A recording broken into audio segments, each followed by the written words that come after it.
Dear members of the jury and audiences, as a man, I want to emphasize how important it is for all of us to address the issue of sexual harassment.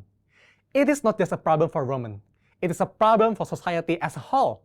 When women are harassed or assaulted, it affects everyone around them, their families, friends, and community. We need to recognize that this is not just a women's issue, but a human rights issue that affects us all. I want to start by sharing a quote from the legendary feminist and civil rights activist Gloria Steinem. The first problem for all of us, men and women, is not to learn, but to unlearn. We must unlearn the harmful attitudes and behaviors that perpetuate sexual harassment and violence. Today, I want to talk to you about Sustainable Development Goal number 5, which is gender equality, specifically about harassment. In SDG number 5.2, we are called upon to eliminate all forms of violence against all women and girls in public and private spheres, including trafficking and sexual and other types of exploitation. This is a crucial goal, and we must all work together to achieve it. Before we dive into the issue of sexual harassment, I want to share a lesson that I took away from the previous research. It is so important to listen and believe survivors of sexual harassment and assault. We need to create a safe space for survivors to speak out and be heard. We must also hold perpetrators accountable for their action. The data is staggering. In Indonesia itself, 81% of women have experienced sexual harassment, according to a survey by L'Oreal. That is a shocking number, and it shows just how prevalent this problem is. And it's not just in Indonesia.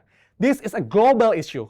According to UN Women, 1 in 3 women globally have experienced physical or sexual violence, mostly by intimate partner.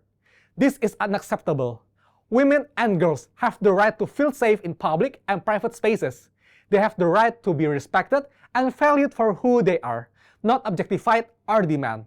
Sexual harassment and violence are not only violations of human rights, but they also have negative consequences for the health and well-being of survivors, their families, and communities.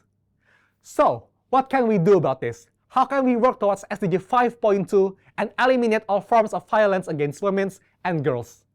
The solution lies in education and awareness raising. We need to teach young people about consent, healthy relationships, and gender equality. We need to promote positive representations of women in the media and in popular culture. We need to challenge harmful stereotypes and attitudes that perpetuate gender-based violence, and most importantly, we need to empower women and girls to speak up and take action when they experience or witness sexual harassment. This is where I come up with Project Katakan.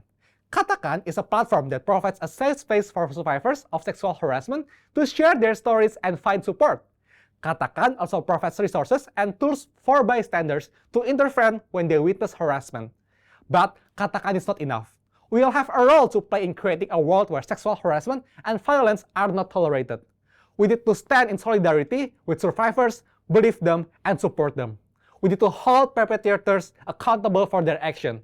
And we need to work towards creating a culture of respect, equality, and safety for all. So, I urge all of you to take action, educate yourself about the issue of sexual harassment and violence, and start having difficult conversations with your friends and family. Speak out against harmful behaviors and attitudes, and support survivors in your community. Donate to organizations that work towards ending gender-based violence, and volunteer your time to help the survivors. Remember, the goal of SDG number 5.2 is not just a lofty ideal, it is a tangible, achievable objective. But we need all hands on deck to make it a reality. So, let's come together and take action to create a world where all women and girls can live free from violence and harassment. Let's make a commitment to unlearn harmful attitudes and behaviors and work toward creating a society where gender equality is the norm. Let's make a difference starting by today. Thank you.